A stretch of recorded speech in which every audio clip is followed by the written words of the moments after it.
我花了18年，将我愚蠢的弟弟调教成完美的拎包工具人，万万没想到，他居然是被报错的。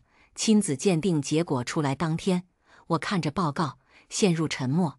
左边是剑眉星目、阳光俊朗，正委屈巴巴看着我，害怕被赶出家门的傻狗一样的假弟弟；右边是清瘦苍白、腼腆乖巧，正小心翼翼打量着我，担心自己不被接受的小白花一样的真弟弟。沉思许久，我伸出双手，同时拍了拍他们的肩膀。很好，从现在起，我有2个拎包工具人了。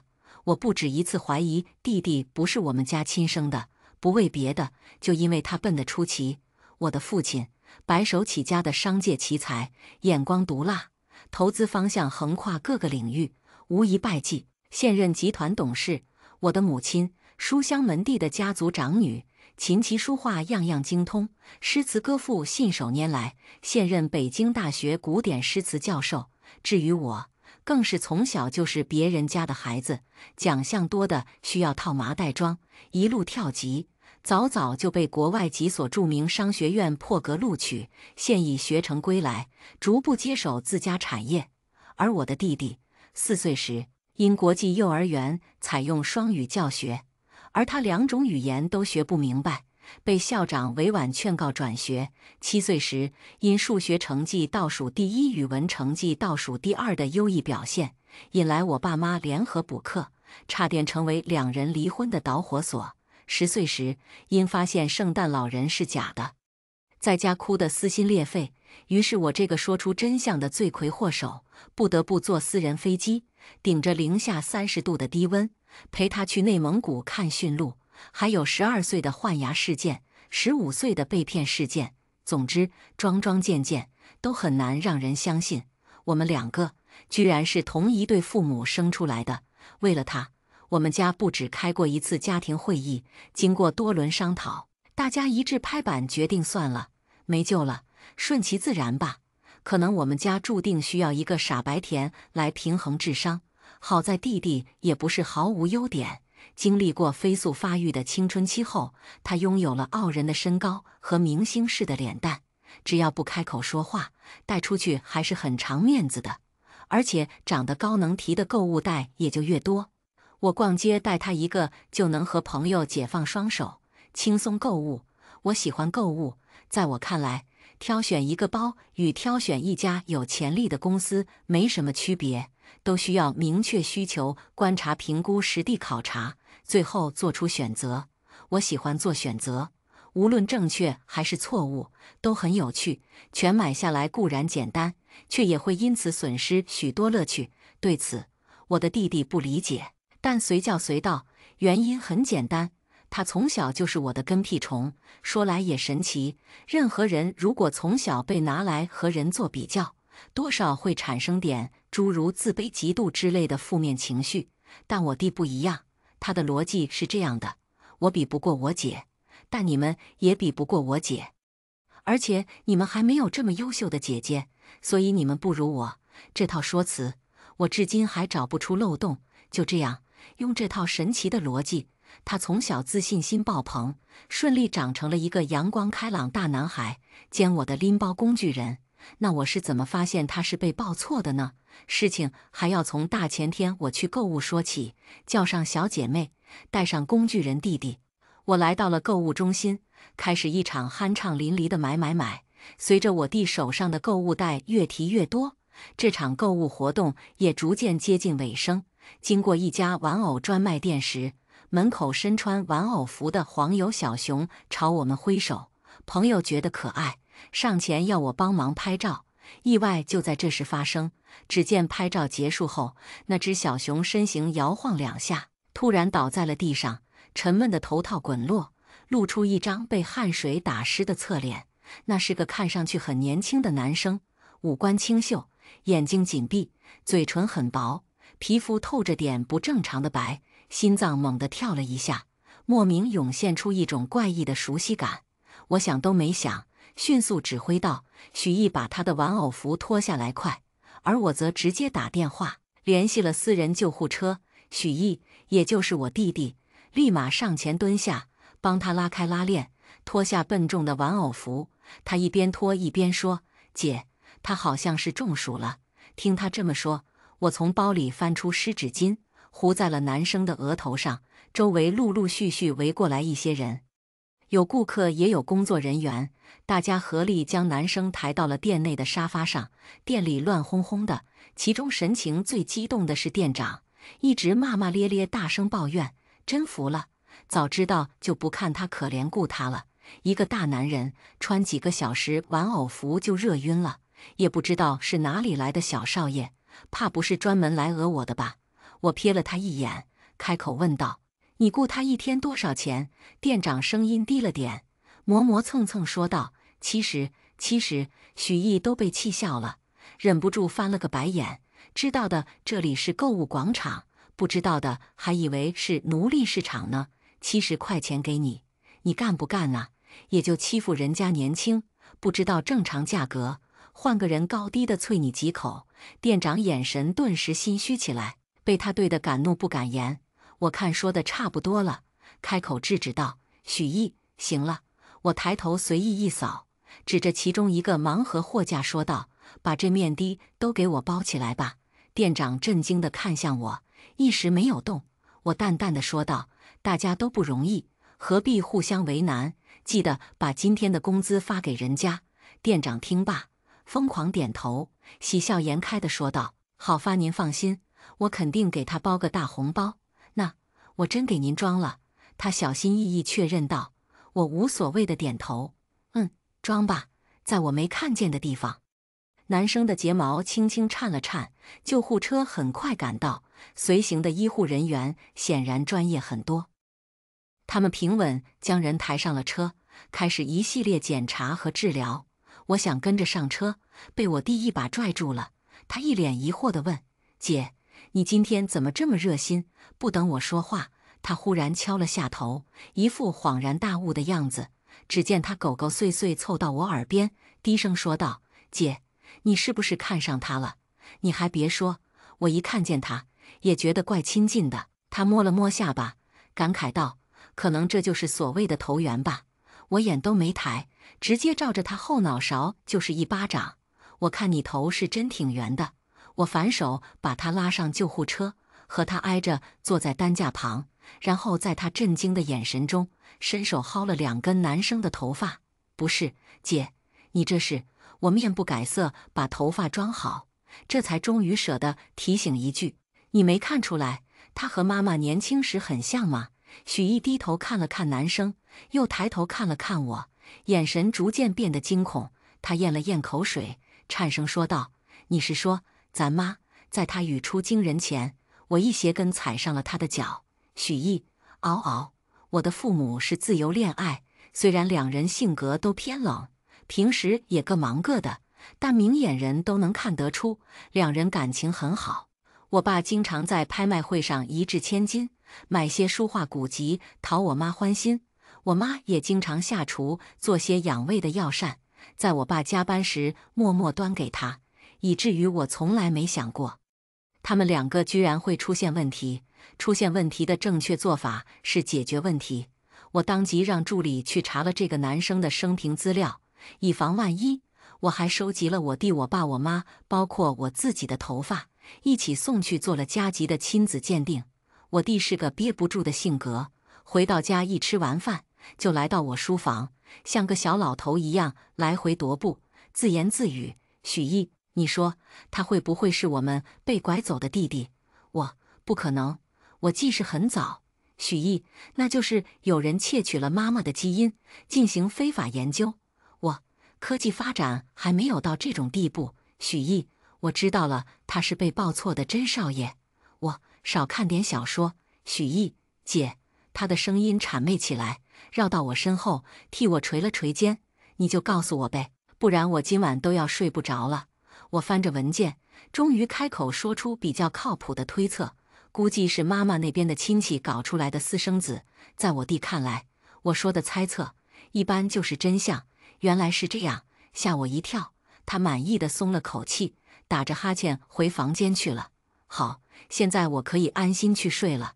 在他走后，我照常处理文件，压根没怎么把这件事放心上。虽然一开始确实有点冲动，但仔细分析一下就知道，长相偏母亲，年龄较小，身材瘦弱，没钱，结合这几项条件，显而易见就是个不怎么受宠的私生子，就是不知道具体是谁家的。算了，反正和我没太大关系。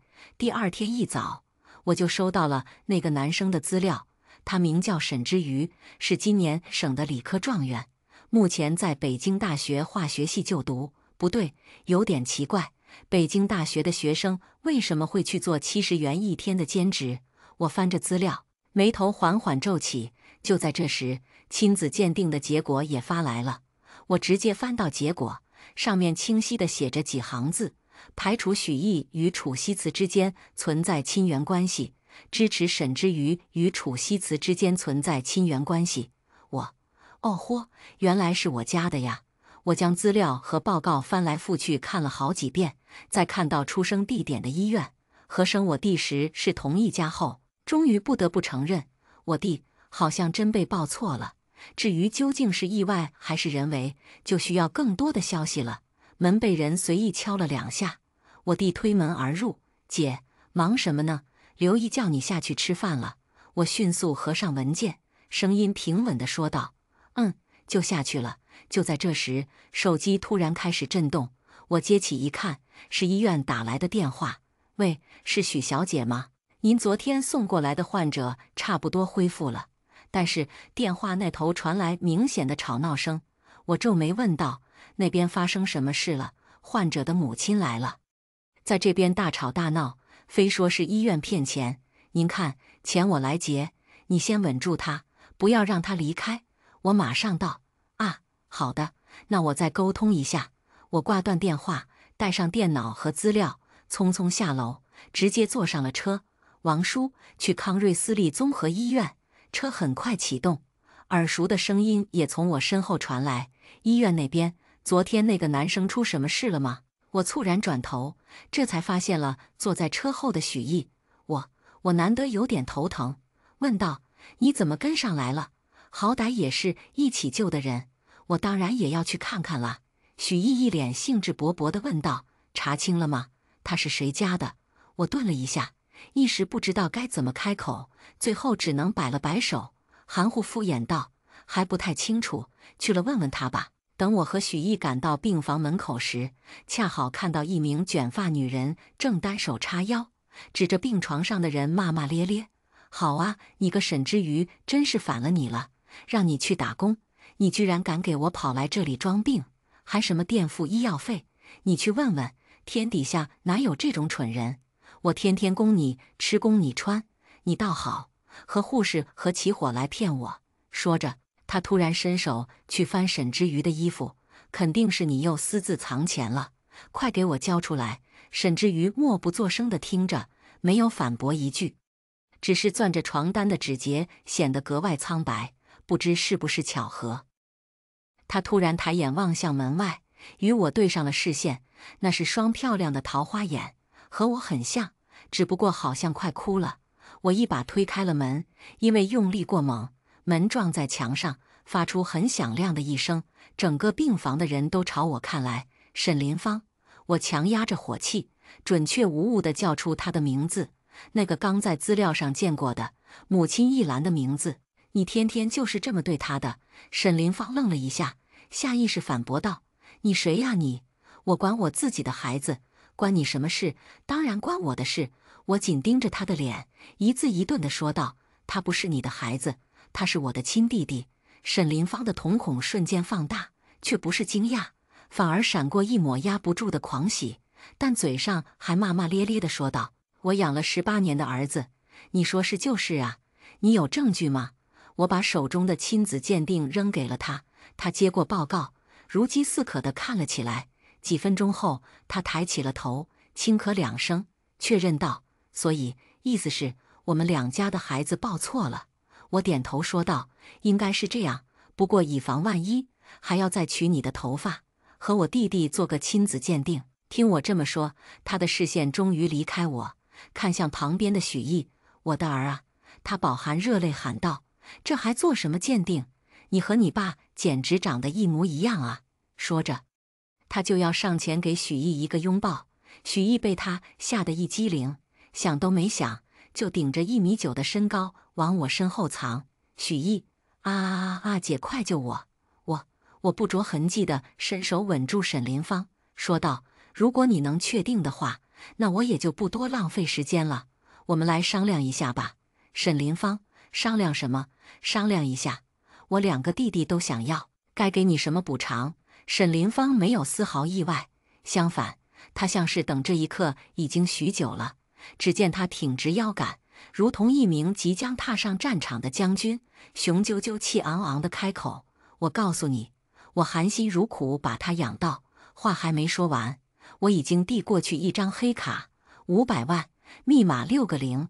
他的话顿时卡在了嘴边，莫名其妙的气势消散，连眼神都清澈了不少。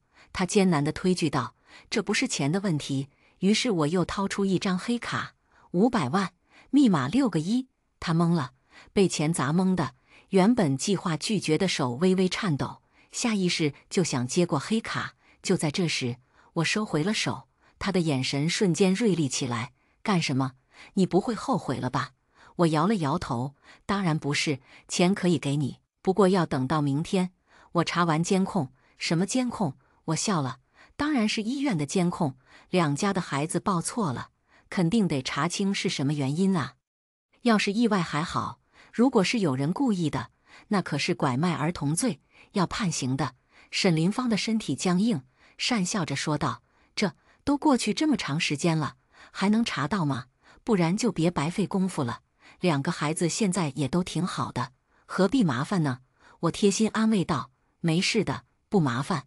我们家当时住的是高级病房，都有监控记录的，查一下就好。”“哦，那就好，那我就放心了。”沈林芳嘴上这么说，额头却渐渐渗出冷汗，一副坐立不安的样子。突然，他匆匆转身向外走去。“呀，快中午了，我得回家给小儿子做饭了。小鱼就先休息吧，等你好点我再来看你。至于你……”我答道：“许小姐，监控的事不着急，你慢慢查，我们之后再联系。”说罢，他拎着包从门口飞速消失了。我打电话给助理，让他联系了个私家侦探去调查当年的事，再打电话给刘姨，让他收拾出一间干净的房间，顺便给爸妈发了信息，让他们2个今晚务必回来一趟。做完这一切，才转身看向2个新出炉的倒霉弟弟。沈之瑜坐在病床上，小心翼翼打量着我，在与我对视那一刻，又迅速移开视线。至于许毅，他看起来快被憋死了。我叹了口气：“行了，你们有什么想问的，问吧。”话音刚落，许毅已经迫不及待脱口而出：“姐，你哪来的1000万黑卡？”我唬他的，我面无表情说道：“我是有钱，又不是傻，他肯定有问题，得先下点饵，他才会有动作。”“哦。”许毅应了一声，眼巴巴地看着我，神情难得有些扭捏。“那我今晚还能回家吗？”说实话，他有一双眼尾下垂的狗狗眼，做这种表情不算难看，甚至有点可爱，但那是对异性来讲。作为他姐，我的内心毫无波动。我一巴掌呼上他的脑袋，反问道：“那你还想去哪儿？”他嘿嘿一笑，瞬间挺直了腰杆。我嫌弃的摆摆手：“行了，没你什么事，玩去吧，晚上准时回家开会。”他点了点头，看了病床上的人一眼，转身离开了。吵闹的病房忽然安静下来。我走到病床边，将沈之瑜被翻乱的东西重新整好。他很安静，我一时也没有说话。对这个突如其来的弟弟，我有责任，有关心，但确实不熟。好在我有一招人际交往的绝技，从小用到大，绝无失手。我掏出一张黑卡，递到他面前：“500万，密码6个6。”我特地补充道：“这次是真的。”沈之瑜愣了一下，连连摆手：“不，许小姐，我不能。”我打断他：“错了。”他茫然地看向我，神情有些局促。于是我提醒道：“不是许小姐，你应该叫我姐姐。”不知为何，他的脸刷一下红了。过了好一会儿，才磕磕绊绊地叫道：“姐姐姐！”我满意地点点头，顺势问道：“身体好点了吗？”她腼腆地回答：“不是什么大问题，就是有点中暑。医生说已经没事了。”很好，那就换衣服吧。下午和我出去一趟。她没有问做什么，只是轻轻点头。好，怎么说呢？和许毅一比，她实在有点过分乖巧了。想到这可能是被人刻意打压形成的，我不禁决定给侦探和律师再加点奖金。至于眼下，笨弟弟有笨弟弟的养法，乖弟弟有乖弟弟的养法。我轻咳两声，一本正经地说道：“听好了，接下来我要教你融入家里最重要的一课。”沈之瑜顿时紧张起来：“是什么？”我将黑卡强行塞进他手里，笑眯眯地说道：“当然是花钱，不要小看花钱。了解一个人最快的方式，就是看他把钱花在什么地方。”我先带沈之瑜去了美容院，将他略显杂乱的头发修剪了一下，变得清爽又干净。吃过午饭后，我们一起来到了购物中心。我的要求很简单，把卡里的钱花光就好。但沈之瑜惊讶地睁大了眼，连忙推拒道：“我花不了这么多的。”我微笑：“花不完不准回家。”他妥协了：“好吧，我试试。”于是接下来的2个小时，我就看着他一直重复一套反应：挑选、询问价格、瞳孔地震，转头看我，咬牙买下。我很想笑，我能看出来他真的很努力了。即便如此，还是连卡里的1/10都没有花完。没办法，谁让他挑的都是些不值钱的东西，手机、电脑、平板加起来才不到20万，挑了几件衣服还都是1、2万的，其他一些零零碎碎的更是可以忽略不计。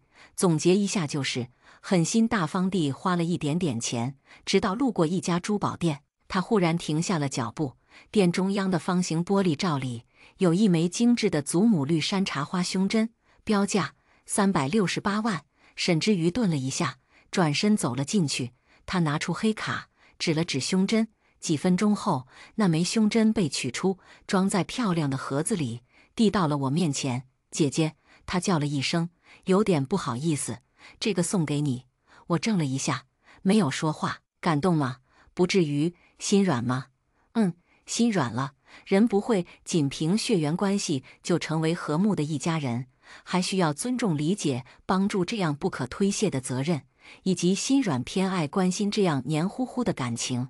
我想沈之瑜会是个不错的家人，于是我接过那枚胸针，别在了左前襟，绿宝石鲜艳浓郁，和我今天穿的黑裙很配。我抬起手揉了揉她的头发：“谢谢，我很喜欢。”她耳尖一下变得通红，别过头，慌慌张张地说道：“我再去给家里其他人挑点礼物。”我挑了下眉，拽住了她：“行了，又不是拜年走亲戚，哪有初次见面让小辈送礼物的？走吧，带你去买点贵的。”我带她直接去定制了几套西装，又挑了几套休闲日常的装束和鞋子，轻轻松松就把剩下的钱花得一干二净。所谓人靠衣装，马靠鞍，短短几个小时，沈之瑜已经被我从清贫小白花爆改成贵气小少爷。当然，如果再自信点就更好了。我带着他坐车回到家，路过大门时，他忽然攥紧了我的手腕。我奇怪地转头看去，他又赶忙放开，眼睫微颤：“对不起，我有点紧张，反正也不是什么大事。”我干脆握了回去，安慰道：“没事，习惯就好。”他低下头，看着交叠的双手，轻轻应了一声。与大部分小说中描写的感人重逢不同，我们家的人对报错这回事的反应相对平淡。当然，这是因为我家人本身情绪比较内敛，比起表露情绪，更倾向于去解决问题。从我记事起，我妈永远云淡风轻，不急不慢，而我爸则一直雷厉风行，不苟言笑。我大概是他们俩的结合体。至于许毅，从小就是哭包，因为不小心踩死从花园捉的蜗牛，大哭3天那种。不过虽然看起来波动不大，但物质上待遇拉满，足以见重视程度。餐桌上，我妈轻声细语和沈之瑜聊了会儿大学的事，给了他几位相关专业教授的联系方式，让他有问题可以找他们请教。我爸简单粗暴得多，直接将几处房产的证件递给了沈之瑜，顺便送了几辆豪车。然后直接宣布下个月为他举办认回的宴会，许毅身份变更为养子。听起来似乎有些不近人情，但至少没有赶走许毅，也没有委屈沈之瑜，算是相对公平的决定。两人都没有异议，沈之瑜便这样住了下来。正巧他们两个都处于暑假，天天低头不见抬头见，于是接下来的1个月便进入了尴尬的磨合期。尴尬的只有许毅。沈之瑜心态良好，每次见面都客客气气打招呼，而面对任何人都无比自来熟的许毅，反而显得沉默了许多。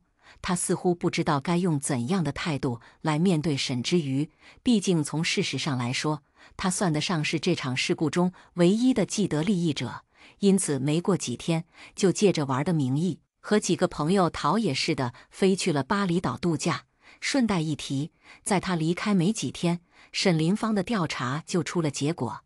他原本是医院的护士，故意调换2个孩子，是想趁机讹一笔钱。家里甚至还找到了当初婴儿的手腕带，上面清晰地写着楚西慈之子，可谓是证据确凿。在金钱和律师的双重作用下，她被判了6年。至于她的丈夫和后来生下的熊孩子，虽然躲过了牢狱之灾，但得罪了我家，也不会有多好过。整个过程出奇的顺利，简直像有人把证据递到了我手边。我将处理结果发给了家里的所有人，大家的反应都不大。许毅与他只见过一面，虽然是亲生儿子，却被他当作谋利的工具。沈之瑜与他朝夕相处，却因血缘关系被他随意打骂，当作仆人使唤。他从始至终只在意自己，大难临头之时，自然也不会有人在意他。许毅虽然人在巴厘岛，消息却没有一天缺席，不是炫耀他钓的海鱼，就是疯狂给我发他捡的5颜6色的贝壳。在差不过小半个月后，他给我打了一通视频，视频接起，露出一张阳光俊朗的脸。他靠在酒店的阳台边，身后是波光粼粼的大海。姐，能看出我有什么变化吗？我看着他呲着的8颗大白牙，点评道：“能，金毛到德牧的变化啊，哪有那么黑？”他不满地嘟囔道：“肯定是灯光太暗了，我可注意防晒了。”我笑了一下，问道：“准备什么时候回来？”他别过头，含糊不清地回答道：“再过几天吧。”宴会前回来就行。我没有催他，只是耐心地提醒了几句：“你要是觉得尴尬，等开学后稍微错开点时间，和他也碰不上几次面，不用想太多。你还是家里的一员，一切照常就好。”他静静听着，许久没有说话。海风吹起他额前的碎发，露出一双琥珀色的狗狗眼，看起来柔软又湿润。“姐”，他小声问道，“我是不是很没用？”虽然我不知道话题是怎么跳到这一步的，这中间似乎没有任何逻辑可言，但凭借我多年的经验，我知道他要哭了。我几乎是条件反射地说道：“当然不是，你怎么会这么想？”因为他垂下眼睑，我的逻辑失效了。真的有人比我聪明，比我优秀，甚至还和我有同一个姐姐。他低着头，不知道在问我，还是在问自己。我该怎么办呢？我想，那套逻辑的漏洞原来在这里。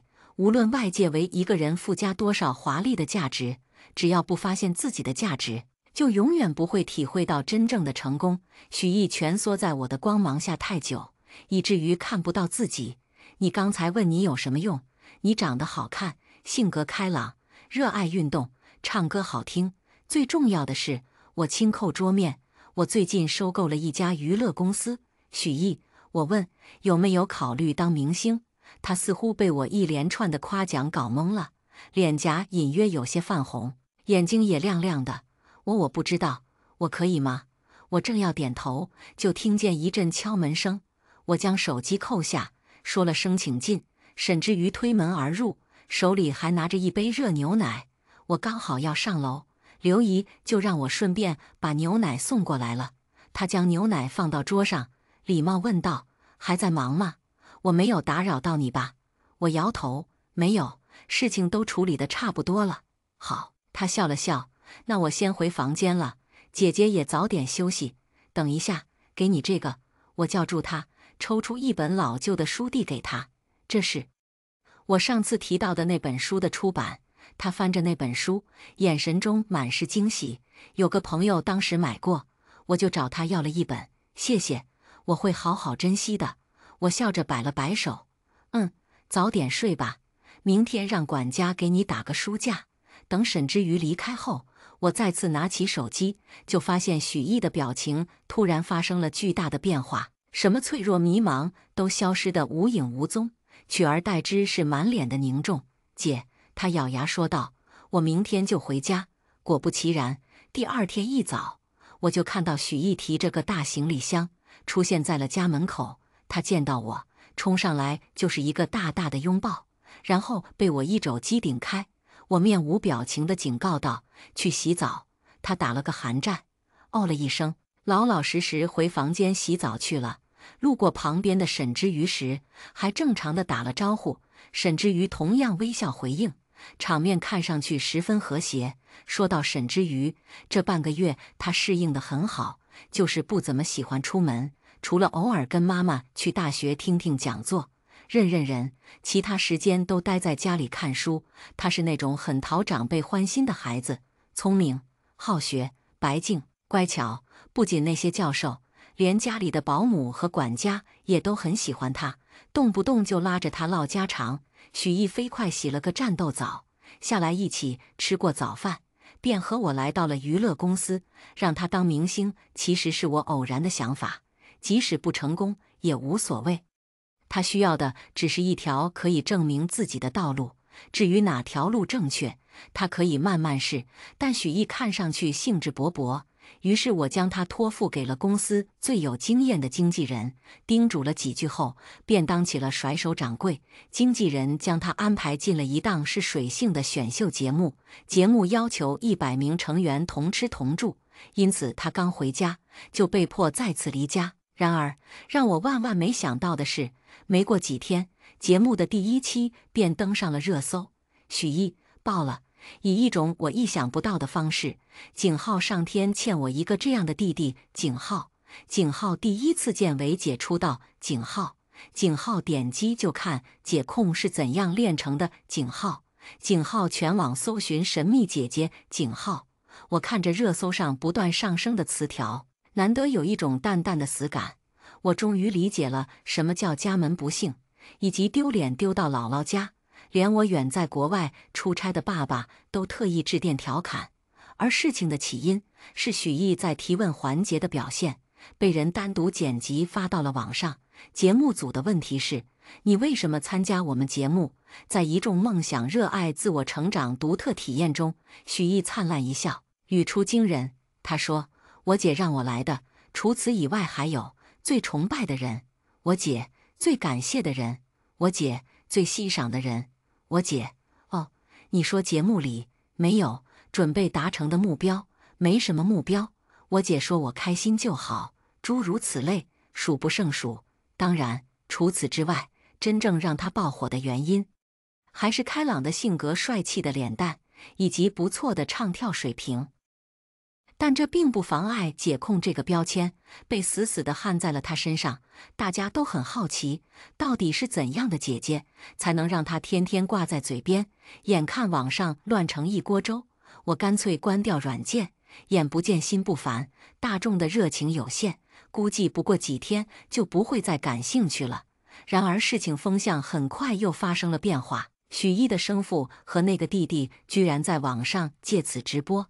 他们拼命控诉这个未曾见面的儿子，为他编造各种不存在的黑料，给他的言语各种挑刺，甚至说所谓的姐姐也是编的，就是为了博取眼球。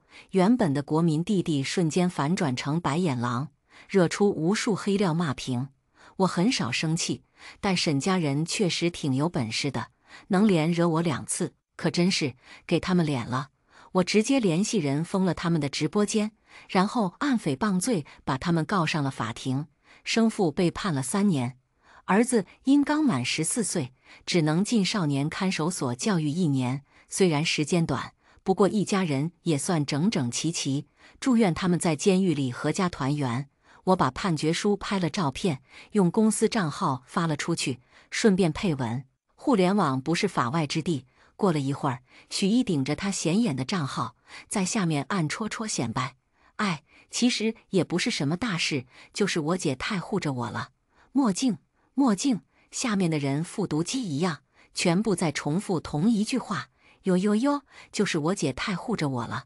我看着评论区，开始思考一个问题：怎么才能把他一起送进去？许毅没被送进去，不仅如此，他还从节目组出来了。选秀第1阶段结束，每个成员放2天假，正好赶得及参加沈之瑜的认亲宴。宴会厅内金碧辉煌，宾客如云。我爸举起酒杯，正式宣告了沈之瑜的身份。有客人询问原因，他也毫不隐瞒，将报错的真相几句道出。众人听罢，也不过顺势感慨2句，便聊起了正事。这并不算什么大事，只能算奇事。毕竟早在5年前，许家的继承人就已经定下是我。只要我的地位不动摇，那不管是抱错孩子，还是多几个私生子，对其他人根本无关紧要。事情说完，宾客们便有意识的三三两两围成了几个圈。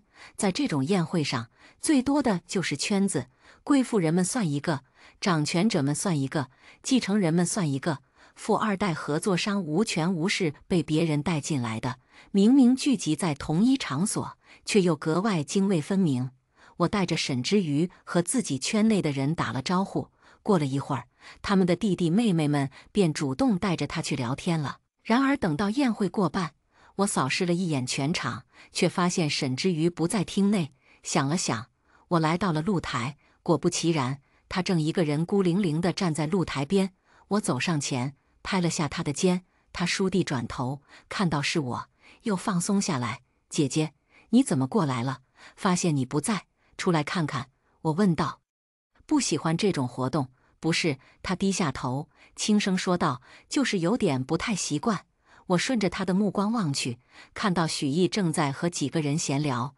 因为许毅最近进了娱乐圈，很多人都在打趣或者聊八卦，笑声透过晚风传来，显得十分热闹。就在这时，不知是谁突然说了一句：不愧是我们毅哥，随便上个节目都能火，不像今晚那个一脸穷酸样，简直就是拉低我们宴会的档次。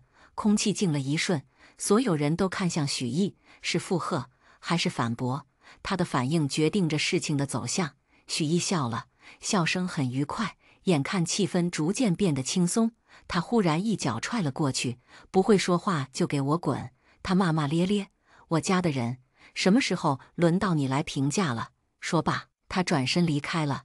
沈之瑜低头看着这一幕，好奇问道：那个人是许毅哥的朋友吗？不知道，是个生面孔。我转头看向他，忽然笑了一下，但我觉得他跟你说不定认识。他瞳孔微微放大，像是错愕，又好像只是单纯的惊讶。姐姐，他轻声问道，你是在怀疑我吗？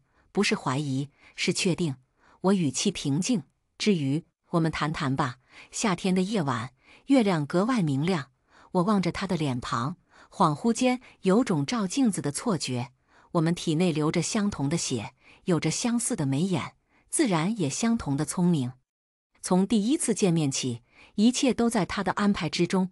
他假装中暑晕倒，他故意惹怒沈林芳，他将互换的证据递到我手边，他蛊惑那对父子去直播，他怂恿那个人去试探许毅。他不是懵懂无知的小白花，相反，他是步步为营的猎人。就像此刻，仅仅一瞬间的惊慌，他便恢复了冷静。你想谈什么就谈谈。你是什么时候知道自己被报错的？他歪了下头，认真思考了一会儿，摇了摇头，记不清了，大概8、9岁。其实一开始他们对我还是不错的，毕竟他们养我是为了骗钱，不是为了结仇。他们计划先养我个3、5年，再去找你们要钱。知道为什么是3、5年吗？因为时间太短，要的钱少。时间太长又不划算。他叹了口气，感慨道：“可是他们太蠢了呀，姐姐，他们只记了姓名和电话，等到养了几年想要钱的时候，就已经找不到你们了。你们搬家了，电话号码也换了，他们终于急了，两个人在家里天天吵架，最后决定放弃我，抓紧时间生个新的出来。”说到这里，他突然笑了一下，不知道在笑谁。亲儿子出生，我就更没用了。如果不是邻居举报，他们甚至不准备让我上学。可是上学了又怎样呢？衣服是别人不要的，钱是一分没有的，家里的活也还是要干的。幸好我的同学有钱，一开始是带抄作业、带跑腿，后来带打游戏。我被他们带着偷溜进网吧，趁着打完游戏的间隙，偷偷查你们消息。终于，我查到了你们的住址。那一年，我14岁。我愣了一下，不禁开口问道：“那你怎么不来找我们？”他注视着我，许久不说话，最后他垂下了眸。“我来过的。”他说，“只不过当时你正在陪弟弟过生日，偷听到自己是被报错的那天，是沈之瑜最轻松的一天。”他从小一直在思考，为什么父母会突然态度大变？是他做错了什么吗？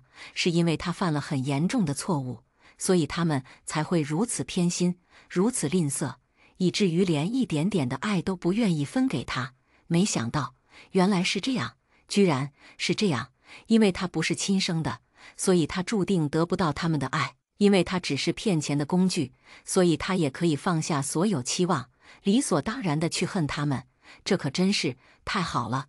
他一边在家伪装出怯懦的样子寻找证据，一边在学校用各种手段攒钱。楚西慈，他亲生母亲的姓名，家庭富裕，年龄大概在30到45之间，有一个和他同龄的儿子。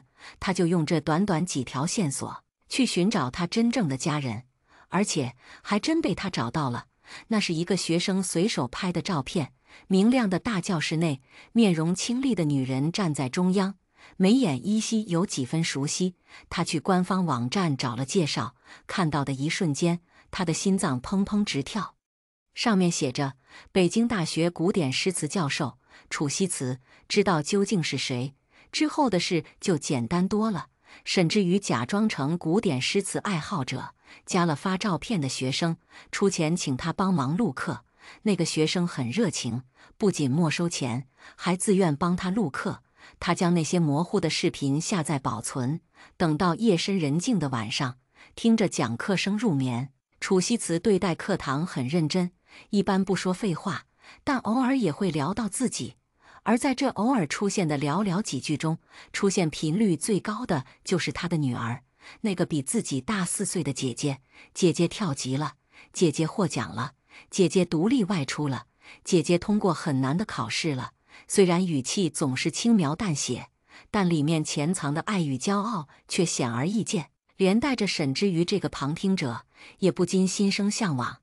姐姐，他默念着这2个字，聪明的姐姐，优秀的姐姐，厉害的姐姐。这样的姐姐会成为他的家人吗？他用被子蒙住脑袋，有点害羞地想，姐姐会喜欢他吗？老天似乎也听到了他的愿望。几个月后，他在交谈中陡然得知，那个帮他录课的学生居然是楚西慈的研究生。更巧的是，没过几天，他突然发了一条动态，内容是去导师家吃饭，外加一张随手拍的照片。巨大的玻璃窗外是一片缤纷繁茂的花园，在远处是砖红色的屋顶。沈之瑜几乎是闪电般点了下载，然后打开导航进行搜图，相似的图片很多。他一张一张进行比对，终于在一栋别墅拍卖的照片里找到了完全相似的场景，是本市很有名的富人区。3天后，沈之瑜带着他所有的存款，穿上最干净的一套衣服，坐车去了那里。别墅区位于一处离市区较远的幽静位置，树木繁密，范围广泛。也幸好如此，才给了他可乘之机。他找到一处隐蔽的角落，凭借着瘦小的身躯，从栏杆里把自己塞了进去。借着树木的遮蔽，他小心地前进着。走到一半时，他遇到了一位提着包裹的阿姨。他灵光一闪，假装自己是楚家保姆的亲戚，只不过第一次来，有点迷路了，可能是看他年纪小，阿姨也没怀疑，乐呵呵的便帮他指了路。天气很热，汗顺着额角不断流下，可他的心却很雀跃，浑身都像是有使不完的劲儿。快中午时，他到达了目的地。比起人影，他最先听到的其实是笑声，欢快的、放松的、无拘无束的笑声。他顺着笑声望去，透过窄窄的雕花围栏，看到一群和他同龄的孩子正在花园中玩闹。他们穿着柔软合身的衣服，梳着精致漂亮的发型，每个人看上去都干干净净的。喷泉潺潺流动，花朵热烈芬芳。3层高的草莓奶油蛋糕摆在庭院中心，最高处的蜡烛如烟火般盛放。头戴生日帽的俊朗少年吹灭蜡烛，大家笑嘻嘻地开始分蛋糕。少年挑了个草莓最多的地方，抢先切下第一块，殷勤地递给站在他身后的少女。就是在这时，沈之瑜第一次见到了他的姐姐。姐姐和他像又不像，不知为何，明明是相似的眉眼，放在他身上却显得格外冷淡，以至于让沈之瑜在门外徘徊，不敢上前。转变发生在下一秒，他接过蛋糕后，忽然很浅的笑了一下，如同春风吹过，冰雪消融。随后，他抬了下眼，隔着雕花围栏朝他望来。沈之瑜几乎被定死在原地，他浑身僵硬，一动也不敢动，眼睁睁看着那道身影越来越近。他打开门，站在他面前，手上多了一块蛋糕。他问：“草莓的，你要吃吗？”那一瞬间，像是走了很久的旅人终于见到水源，几乎让人喜极而泣。他张了张嘴，没发出声音，太多了，想说的话太多了，数不清的话堆在喉咙里，居然不知道该先说哪句。他想说，那对父母对他不好，只想拿他来骗钱，但他很聪明，自己跑出来了。他想说，自己一直没放弃，找了好久，终于找到了这里。他想说，我才是你的家人。他还想叫他姐，可惜有人比他更快叫出那个称呼。你在那儿干什么呢？头戴生日帽的少年走到他跟前，好奇地打量着他。他说，哪里来的小孩，怎么脏兮兮的？没有多少恶意，只是好奇，却已足够残忍。透过那双眼睛，沈之瑜看到了自己，头发凌乱，身材瘦小，满脸是汗，衣服皱皱巴巴，鞋边还粘着新鲜的棕褐色的泥土。于是少年人微薄的自尊在此刻轰然崩塌，原本要说的话被吞入腹中，取而代之的是高高扬起的手，烈日高悬。在所有人震惊的目光中，他拍掉了那块蛋糕，草莓在地上翻滚，雪白的奶油沾满尘土，而他低着头跑得飞快，像是要把自己藏进影子里。很难形容他那时的心情，夹杂着羞耻、自卑、愤怒、委屈、不甘、怨恨，以及深深的恐惧。他恐惧被认出来，恐惧在这样一个场合被期待已久的家人认出来。他奔跑着，近乎绝望地想，那还不如去死。我的记忆力很好，几乎是瞬间就想起了当年的场景。那天是许毅的生日，门外站着一个小男孩，他眼巴巴地望着这边，看起来格外瘦，像是营养不良。我有点心软，拿着一块蛋糕去找他，想问问他是谁家的孩子，却没想到，抱歉。我告诉他后续，其实我当时立马就揍了许毅一顿，也让管家去附近打听过，但都没有你的消息，所以这件事便不了了之。直到现在，我感到难过。原来在他经受苦难时，我曾有机会拉他一把，但自怨自艾不是我的作风。于是我继续问道，后来的几年呢？你过得还好吗？还不错，我住校了，学习好有奖学金，再加上一点兼职，能养活自己。我长大了，那家人也管不了我，最多就是要点钱，也算相安无事。忽然沈之瑜像是想到什么，问道，知道我为什么选商场装晕吗？我一怔，摇了摇头。他弯起眼睛，笑着说道，那里干净啊，姐姐。他说，至少第一次见面，我想干干净净的。我看着他的眼睛，一时没有说话，又或者说，无论怎样的语言，在此刻都显得有些苍白。我深吸了一口气，问出今夜最后一个问题：沈之瑜，你联系那对父子，究竟是想报复他们，还是想报复许毅？笑意从他脸上消失，他喃喃自语：你还是护着他。过了许久，他像是终于妥协一般，低声说道：好，既然你想知道答案，那我就告诉你。沈之瑜望着我，苦笑一声，他说：姐姐，我恨他，我恨他抢了我的人生，抢了我的家人，还能以此为傲。我恨他什么都不用做，就能拥有一切我想要的。我恨他，恨他正直阳光，把我衬得像阴沟里的老鼠。凭什么？凭什么他就能干干净净得到一切？他别过头，眼眶发红，却还是凶恶地放着狠话。我就是要报复他，我就是要把他拽下来，拽到泥里，让他也……他的声音戛然而止。我抱住了他，这是个迟到了几年的拥抱。对不起，我轻声说道，这么多年让你受苦了。这本该是第一次见面时就说的话，但因为他表现得过于懂事平静，以至于我们所有人都忽略了这件事。可能是不太习惯拥抱，沈之瑜僵着手臂一动不动，但声音已经低了下来。你现在说这些有什么用？没用，我坦然说道。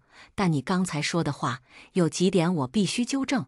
他攥紧我的衣角，问道：什么？我放轻了声音，一句句说道：你不是什么阴沟里的老鼠，你很厉害，很聪明，很努力，也很了不起。把任何人放到和你一样的条件下，都不会比你做得更好。你是泥泞里开出的花，你不需要以我们为傲，相反，我们都以你为傲。我认真地重复了一遍。沈之瑜，有你这样的弟弟，我感到很骄傲。啪嗒，温热的泪水滴落，然后越来越多，像一阵潮湿的雨，落在颈窝，又汇聚成一汪小小的湖。骗人！他带着哭腔说道：你就是在哄我，不骗你。我想了想，抛出个炸弹：你做的事，爸爸妈妈都知道了。他僵了一瞬，眼泪流得更凶了。我赶忙安慰，但他们还是举办了认亲宴。你知道为什么吗？为什么？他问。我放开他，抬手摸了摸他的头。因为我们是家人，在家人面前，你可以哭，可以闹，可以生气，可以抱怨，也可以犯错。我们可能会吵很多次架，会意见不合，但这些都没关系。你不需要是完美的，无论你是什么样子，我们都会爱你。月光温柔地洒下一地银灰，气氛宁静祥和。我正准备再接再厉，问问他还有没有其他心结时，一阵脚步声袭来。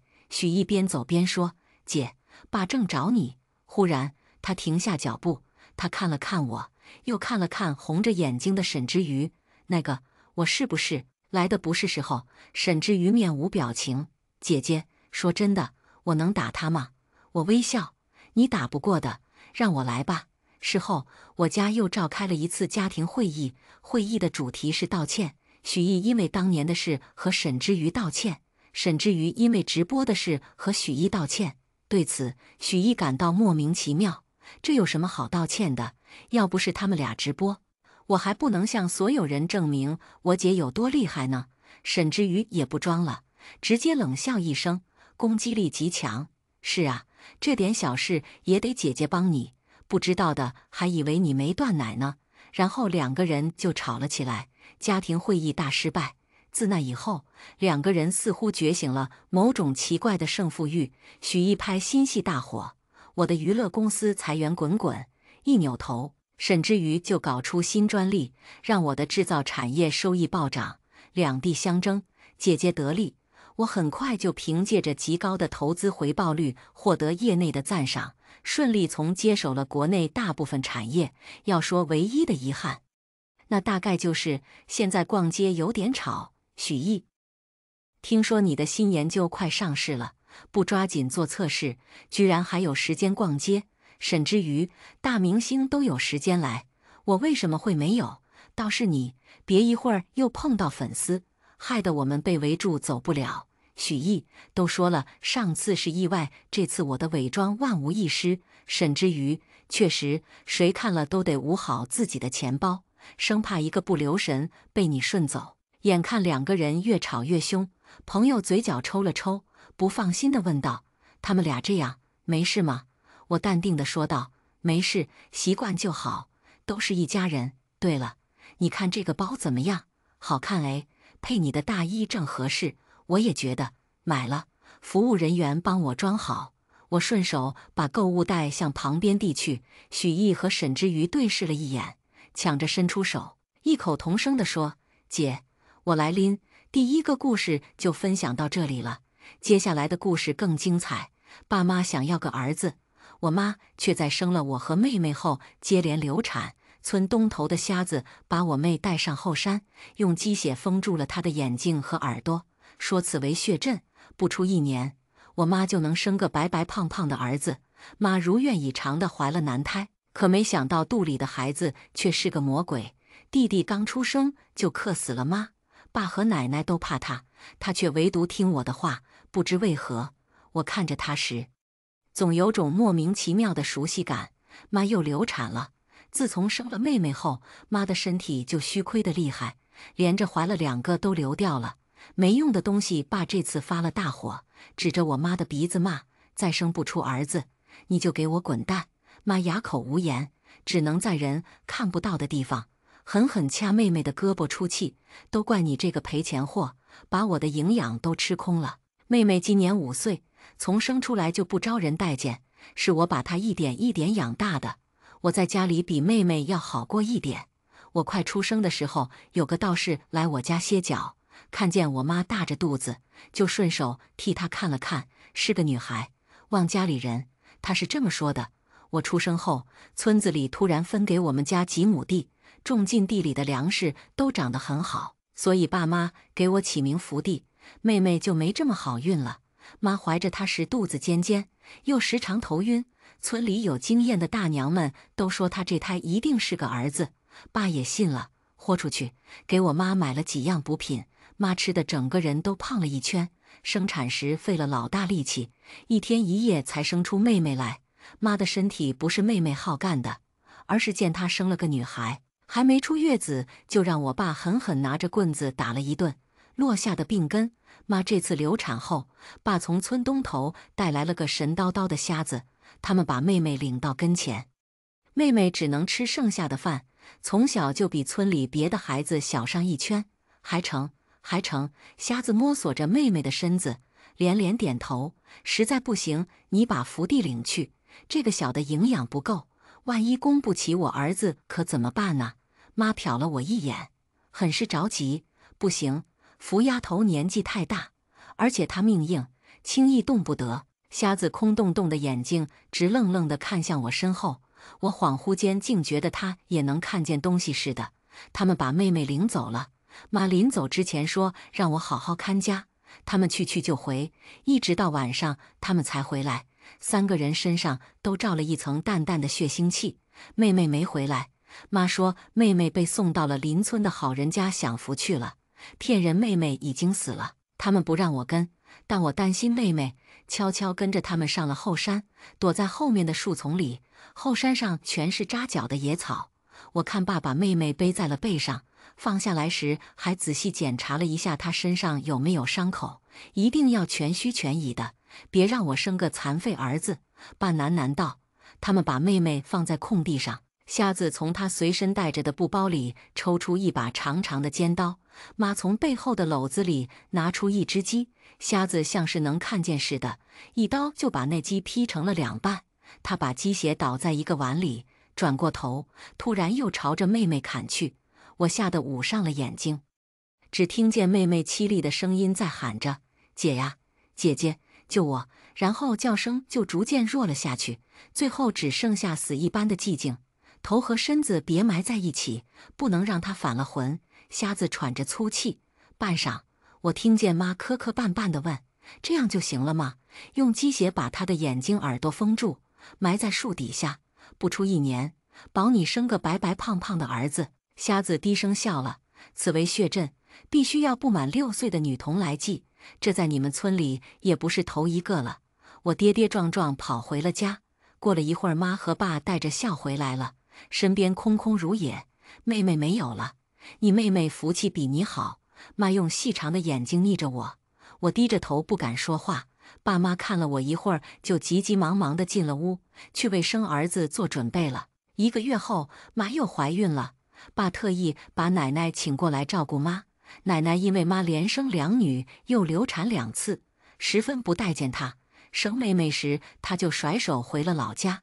但我爸这次信誓旦旦地保证会生个儿子，奶奶这才心甘情愿开始伺候我妈。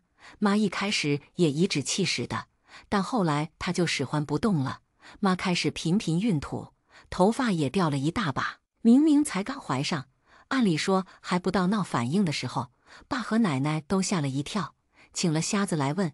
瞎子摸了半天也说不出个所以然，只说这孩子许是健壮，需要更多营养来补。家里的钱流水一样往补品上花。爸拎着大包小包回家，咬牙切齿地看着妈，等生完了我再找你算账。妈已经顾不得那些了，她这几天异常饥饿，拼命地往嘴里塞着东西，有时饿得很了，还半夜把我薅起来给她焖饭。1个月过后，妈已经长了20斤，白花花的肉从衣服钻空露出来，她的肚子也像吹皮球似的，明明才怀了2个月，却鼓得像5个月那么大。这孩子壮，生出来一定是个8斤的大胖小子。奶奶逢人便说，真到了5个月，妈又开始犯毛病，她像是吃顶了，开始把肚子里的东西往外吐，每天2次，次次都要把胆汁吐出来。她连说话的力气都没有，脸瘪了下去。肚子里的孩子却长得极好，同村孕8个月的肚子都没她的大。你再吃点，别饿着我孙子了。奶奶粗暴地端起一碗汤往她的嘴里灌，妈忍着恶心喝了2口，又哇的一声全吐在了奶奶身上。奶奶敢怒不敢言，怕她的宝贝孙子受了惊，只能拎着我的耳朵，狠狠甩了我2个嘴巴。死丫头，还不去劝劝你妈，让她吃饭。奇怪的是，我一靠近妈的肚子，那里面的小孩就安静下来。妈看着我，露出惊讶的神色，说：“你再过来点。”我把手覆上她的肚子，那里面似乎也有一只小手与我隔着肚皮相贴，好暖和。妈的神情迷离，她又有了胃口，端起那碗油腻腻的汤一饮而尽。你这妮子倒是和你弟弟投缘。妈一抹嘴巴，看向我的眼神又变得冷冰冰的。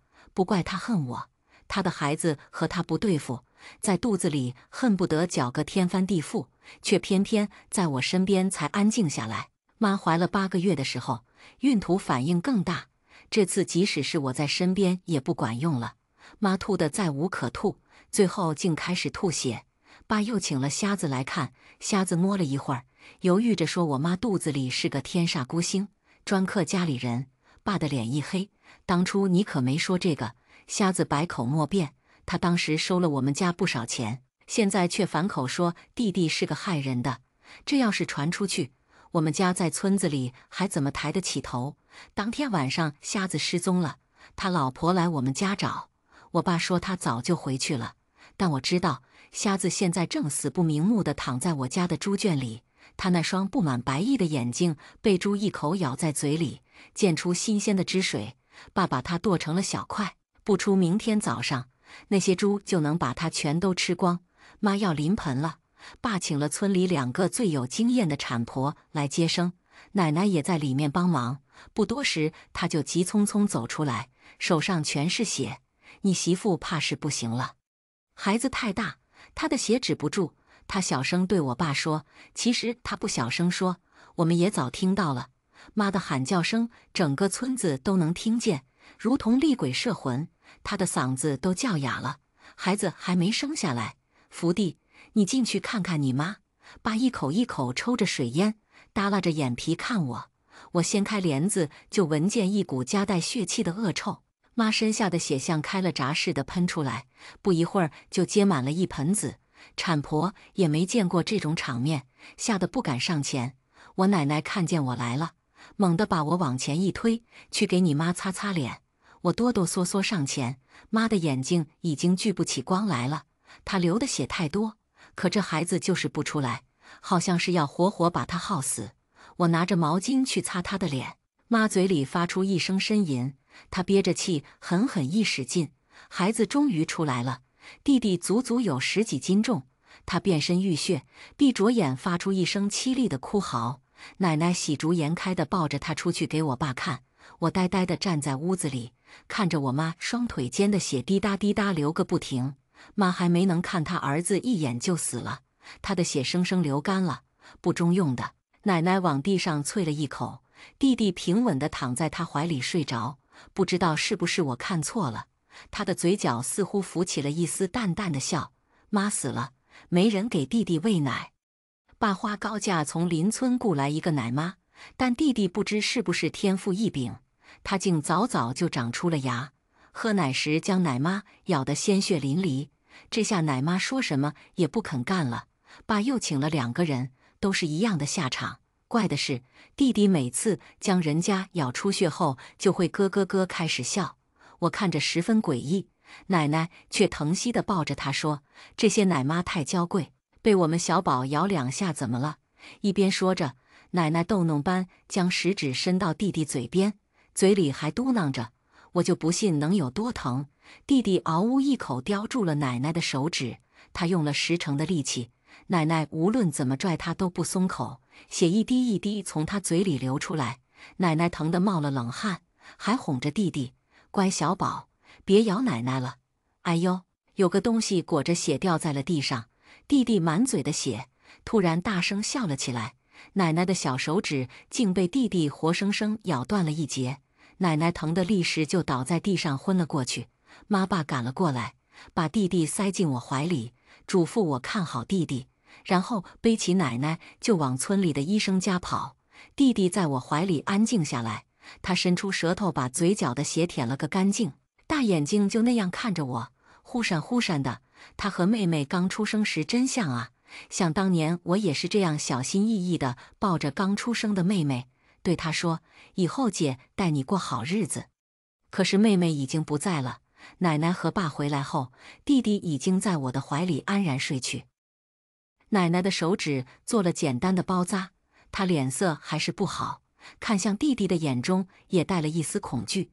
爸倒是没当回事，就这样把弟弟接过来。没想到弟弟马上就睁开了眼睛，开始放声大哭，那哭声刺耳异常，鬼哭狼嚎的。爸又把他交到我手上，弟弟立马就不哭了。你个死丫头，给你弟弟下了什么药？我可是他亲爹，他不亲我反而亲你。爸的眼睛红了，这是他发怒的前兆。我被木棍狠狠打了一顿，爸让我滚去猪圈睡。那些猪都格外躁动不安，挤来挤去。我看到圈角露出的一小截白骨，是瞎子的残骸吧。弟弟像是有无穷无尽的活力，就这样哭嚎了一整晚，任凭爸和奶奶怎么哄都没用。第2天早上，爸终于妥协了，弟弟嗓子都哑了，还是一直在哭。他嫌恶地把我从猪圈揪出来，把弟弟交到我怀里。弟弟终于不哭了，我不想再挨打，想了想说：“可能我身上有妈妈的味道。”我可怜的小宝。奶奶一听就红了眼圈，那个死女人不要你，奶奶疼你。她本想把弟弟再抱过去，看到自己断了的半根指头，又退缩了，只跟我说：“抱好你弟弟，再敢让他哭，我把你的腿打断。”我不想被打断腿。在没人的时候，我小声对着弟弟说：“小宝，你要听爸和奶奶的话。”弟弟眨着眼睛，一动不动地看着我，似乎是在考虑我说的话。弟弟不再哭了。爸再次抱过他去时，弟弟依旧沉沉睡着，再没了昨日那样狰狞的样子。大人们都松了口气。爸得意洋洋地抱着弟弟，对我说：“好好伺候着，以后这就是你祖宗。”只有我看到弟弟用偷偷眯开的眼睛瞪着爸，凶狠异常，根本不像他这个年龄会有的表情。可弟弟在看向我时，又是一张笑脸。弟弟2岁才会说话，开口的第1句话就是一句脏话。他指着奶奶给我爸介绍的新媳妇，笑呵呵地说了一句：“贱人。”新媳妇瞬间黑了脸。我爸中年丧妻，又拖着2个孩子，奶奶用一头牛才换来了这门婚事。如果不是你们教他，这么小的孩子哪会说这种话？新媳妇是个脾气暴的，冲上来就要扇爸耳光。奶奶挡在爸前面，硬生生接下了2个大耳光，脸上还得陪着笑。最后新媳妇走了，爸的二婚泡汤了。弟弟又笑嘻嘻地指着爸：“贱人！”爸无奈又生气，弟弟连一句爸都没叫过，张口便是贱人。奶奶把弟弟抱在怀里哄：“小宝，他是你的爸爸，我是你的奶奶呀。”弟弟依旧笑得开心，指着奶奶说：“老贱人！”这下爸和奶奶都哑口无言，谁也不知道弟弟是怎么学会骂脏话的。他就这样贱人、老贱人的喊了我爸和我奶3年，他倒是会喊我一声姐，只不过是偷偷的，不敢让爸发现，发现了我又要挨打。爸没有再娶，每次有相中的女子，弟弟都会哭闹着在地上打滚，要不就说那些女人都是贱人，要不就说我爸结了婚生了新的孩子，不要他了。奶奶红着眼把弟弟搂进怀里：“小宝乖，你爸怎么会不要你？他要是敢，奶奶就不让他结婚了。”话是这么说，爸想女人想得紧，他开始频频从外面找小姐来村里。那些浓妆艳抹的小姐一来我家，奶奶就会抱着弟弟出门，在村里到处串门子，让我看好家。我坐在门口听着里面传来声音，胃里一阵恶心。弟弟5岁时，爸已经50岁了。村里的医生给了他一副神药，说是外国运回来的，效果显著。他用了那药，果然神勇。2个月后，有个小姐找上了我家，说她怀孕了，就是我爸的种。他得意洋洋地看着旁边的弟弟，故意大声说：“医生都说了，我这胎必是个男孩。”爸一听能再得一个男孩，什么也顾不得了，说什么都要把小姐娶回家。弟弟哇一声就哭了，边哭边指着那小姐：“贱人，该死！”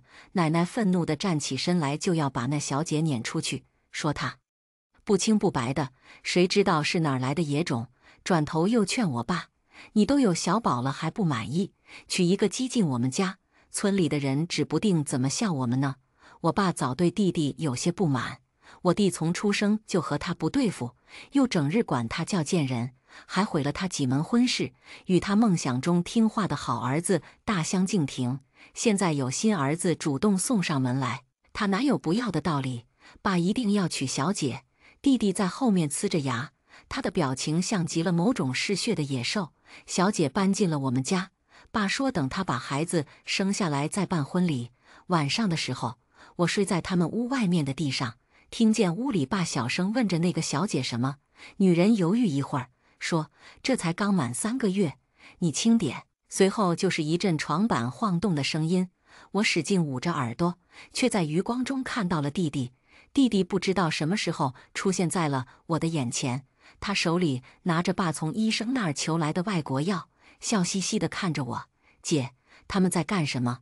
我红着脸哄他：“小宝乖，你别听，快回去睡觉吧。”我想让爸开心。弟弟的脸藏在黑暗中，我看不清他的表情。这还是他第一次叫爸。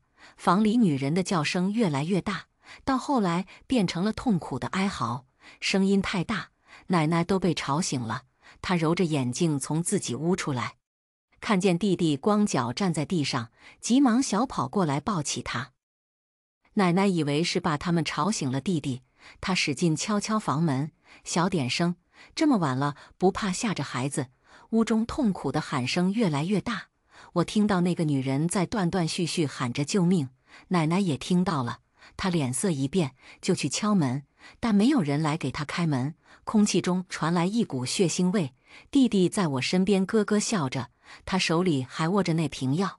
女人喊了半夜，到后半夜我们就只能听见我爸喘着粗气的呼吸声了。奶奶抱着弟弟在门前守了一夜。第2天早上，房里传来男人恐惧的尖叫，门终于被打开了，爸惊恐地窜出来。我往里看去，只见满目的红，把床单都糊满了。那女人下身稀稀落落地淌着血，仍睁着一双空洞的眼睛。她死了！奶奶疯狂地扑打着爸：“你个天杀的，她可是怀着孕呢！”爸已经被吓得没了人色，哆嗦着躲在一旁，嘴里说：“我明明就吃了1颗药，怎么会？”弟弟突然大笑起来：“一边笑一边指着死去的小姐：“贱人，该死！”爸看见他手里拿着的药，猛地抢过来一看，自己平日吃的药不知什么时候被换成了10倍剂量的受用催情药，包装几乎一模一样。爸气得拿了棍子就要往弟弟身上抽，平时哄着也就罢了，这次可是出了人命。奶奶刚要护在弟弟面前，弟弟就哇的一声哭了出来，边哭边说：“爸，别打我，别打我！”这是他第一次当着他们面叫爸。我爸和奶奶均是一愣，奶奶感动地把弟弟抱了起来，又哄着他说：“那我是谁呀，奶奶？”弟弟马上就不哭了，嬉皮笑脸地扯着奶奶脸上耷拉下来的皮，亲切地喊了一声。奶奶高兴得什么似的，爸的脸色也略有好转。他沉默着看了弟弟2眼，最终还是没舍得打他，闷声关上门，把女人扔去了猪圈。弟弟8岁生日，奶奶特意去镇上买了个10寸的奶油蛋糕，我也得了一角，刚要蹲到地上吃，爸就喊我去地里干活。爸和我出门前，弟弟正在给奶奶喂蛋糕。他这几年收敛了不少，村里的人都说他懂事，爸和奶奶的脸都要笑烂了。一直干到天黑，爸才抹了把脸上的汗，带着我去买了块肉，说回去给弟弟炖肉吃。可还没到家门口，老远就听见了弟弟的笑声。弟弟很久没有这样张狂的笑过了，我心中有种不好的预感。推开门，弟弟头上戴着生日帽，嘴角挂着奶油渣，和我们刚走时没什么分别，只不过奶奶死了，他把头整个埋在了蛋糕里，耳鼻都糊满了奶油，窒息而亡。弟弟见我们回来了，从椅子上跳下来，没事人似的把我那块蛋糕递给我：“姐，我给你留着呢，快吃吧。”我扶着桌子，哗一下吐了出来。爸被气得双目赤红，他举起拳头狠狠打在弟弟脸上。不一会儿，弟弟的脸就肿得像猪头一样。我扑过去抱住爸的腿，大喊：“小宝不可能做这种事的，他没有这么大的力气。”是啊，弟弟才8岁，一个8岁的小孩，又怎么能害死70岁但身体硬朗的老人呢？爸迟疑了，弟弟呜咽着扑进我怀里，对我说：“姐姐，救我！”一瞬间，他的脸和妹妹临死之前的脸叠在了一起，我浑身一激灵，推开了他。弟弟怨恨地看着我，我意识到有些反应过头了，讪讪地看着他。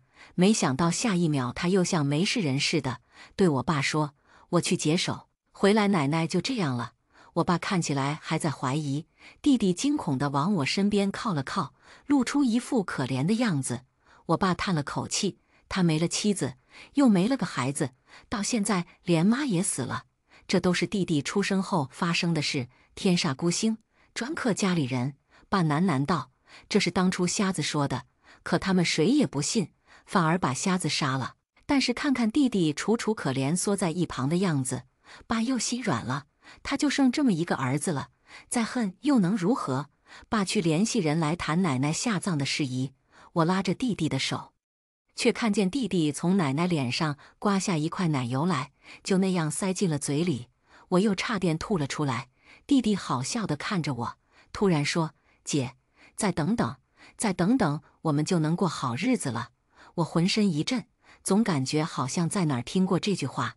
爸说我是忘亲人的命，有我在才能压制住弟弟，就总让弟弟跟在我身边。这日我出生时来过的那个道士又来了，过了10几年，爸说他竟一点都没有老，小丫头生得真好。道士慈爱地看着我。这时弟弟从里屋跑出来，扑在我怀里。道士一下子变了脸色：“大胆，这是哪里来的妖孽？”弟弟被吓哭了，脸上红一块白一块的，好不可怜。爸急忙把弟弟抱进怀里哄着，对道士嚷道：“你吓着我儿子了。”道士冷冷地看着我爸和我弟，说：“你命中无子，这孩子身上又一股怨气，必是妖孽作祟。都什么年代了，还来妖孽这一说？”我爸板着脸：“赏你碗水喝就不错了，喝完就赶紧滚。”道士气得直跺脚：“如果强行养着他，你的命也会不保。”我爸一愣：“你什么意思？你妻子、你母亲都是因为他死的？”道士沉声说。爸的手开始抖，他不由自主地放开了弟弟。问道士：“你怎么知道？”爸，你别听他的，他是坏人。弟弟突然哭着拽住了爸的衣角，他要把我偷走，让我去做他的儿子。昨天我就见过他了，他要把我抱走。这时候我姐来了，他没能得逞，今天才过来说闲话。闻言，爸看向我：“这是真的吗？”我看着弟弟，弟弟也哀求地看着我。从前妹妹从我这里讨剩饭吃时，就是这种眼神。我心一软，抱着他说：“是真的。”倒是悲哀地看向我：“你就算命再硬，也压不住这天煞孤星。怪不得说我命中无子，原来是你这烟杂东西想抢我的儿子。”爸拿了扫帚，要赶道士走。道士走之前，恨铁不成钢地对我爸说：“切记不要离开你女儿身边，否则你活不过10日。”爸不信邪，他家破人亡，只剩这一个儿子，就算他真是天煞孤星，爸也要保他一辈子。就这样提心吊胆地过了5天。可家里的地不能没人照顾，但如果我们都去了地里，就没人在家看着弟弟。福弟，今天我让隔壁二牛叔帮我的忙，你看着你弟弟。爸说。弟弟坐在床上盯着我看，他的眼神让我发慌。我装作不在意的样子去给他做了饭，端到他眼前。姐，他突然开口：“你去给我买瓶汽水吧。”你想干什么？我心中一沉，想起了道士的话，爸昨天给了我2块钱，你去买2瓶，你也喝，他不会知道的。弟弟的声音悠悠传入我的耳朵，我像是被蛊惑了，咽了咽口水。小卖部就在我家旁边，我刚拿着2瓶汽水出来，就听见二牛叔像见了鬼似的跑回来，边跑边喊：“死人啦！”我心中一惊，往地里跑去，远远便看见一辆冒烟的拖拉机下面躺着个人，走近一看，是我爸。我浑浑噩噩地回了家，弟弟还在床上坐着，脸上的笑十分诡异，问我：“爸呢？”爸被人抬回了家，他命大。失控的拖拉机朝他身上压来时就熄了火，可惜他的腿是不行了，下半辈子只能在床上度过，昏睡了2天，爸才醒。醒来就是找弟弟，弟弟也很有孝心似的。我做了饭，他就端到爸面前，将这个已经50多岁的男人感动得一把鼻涕一把泪。有天晚上我可醒了，听见爸的房间有滴滴的呻吟，我以为他是太疼了，断腿处截了肢，每天都要往上面抹药。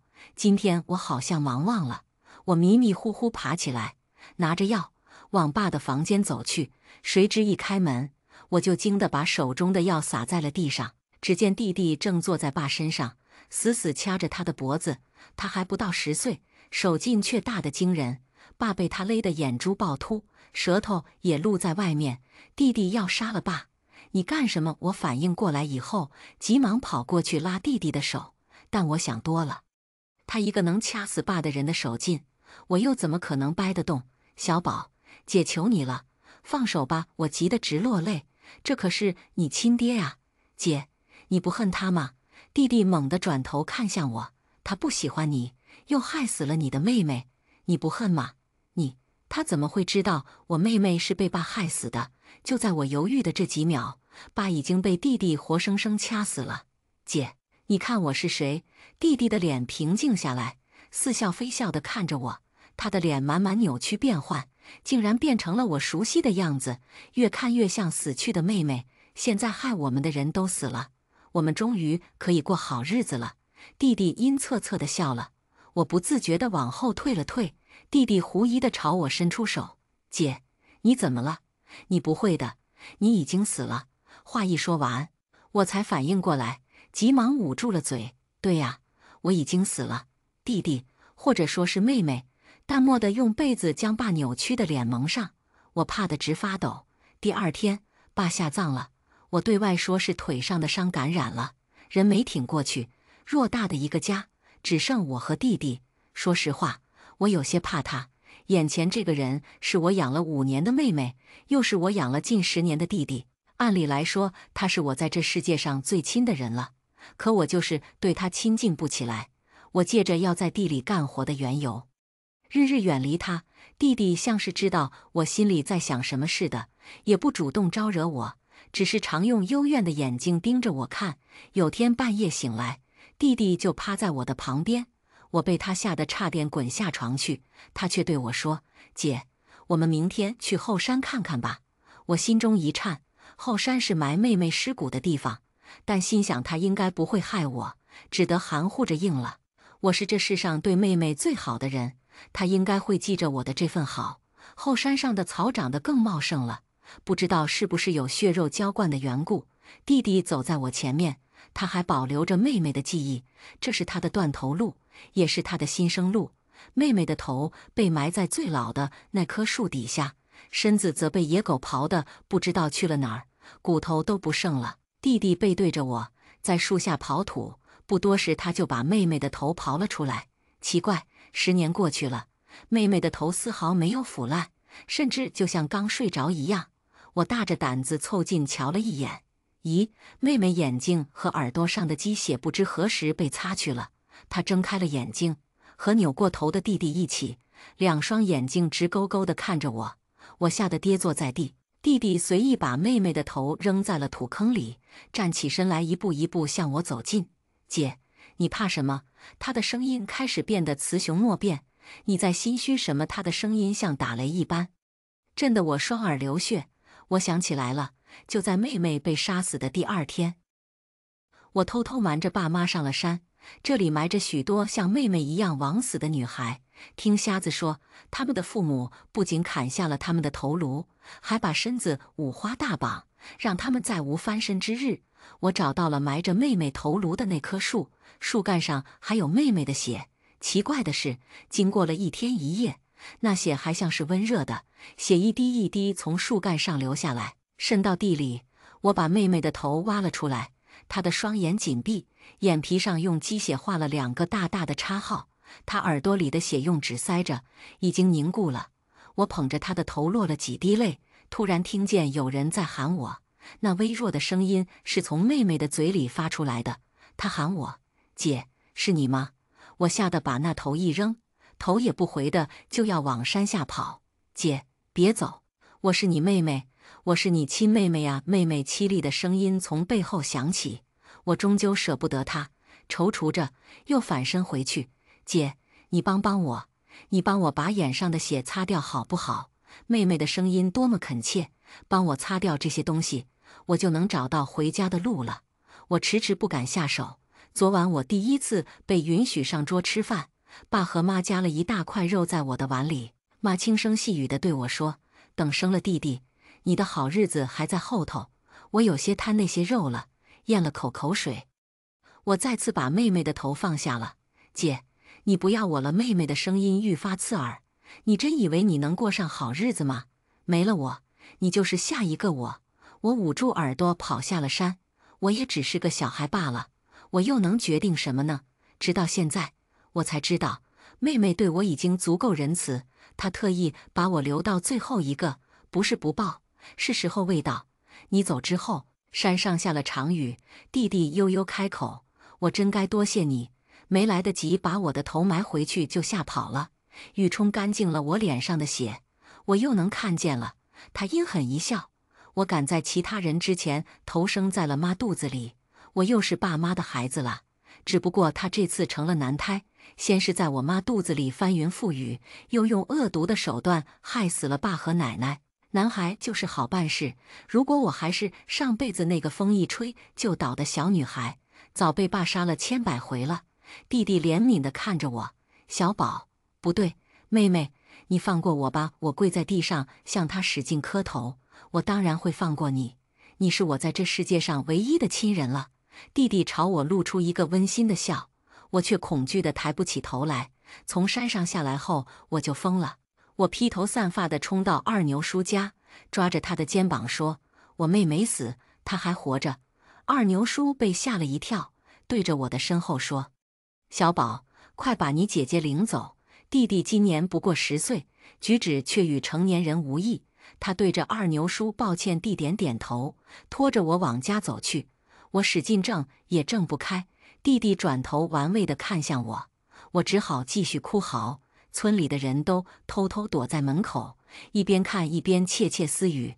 我听到他们说小宝真是可怜，刚出生就没了娘，后来爹和奶奶也死了，现在就剩个疯姐姐，以后娶媳妇可怎么办？又有人谈起小宝天煞孤星的传言，我又哭又笑，任凭弟弟沉默地拽着我往前走。姐，我不会丢下你不管的，就算娶了媳妇，我也要把你带着。弟弟突然大声说道，周围立马多了好多赞许的声音，说小宝不愧是个男孩，有担当，真汉子。在他们看不到的地方，弟弟低下头来，直直地盯着我的眼睛，用只有我们两人能听见的音量说：“毕竟我们要一起过好日子啊。”今天的故事就分享到这里了。如果您喜欢这个视频，请为我点个赞和订阅。如果您有任何建议，都可以在评论区留言告诉我。希望今天的故事在你心中留下清香。我们下期视频再见。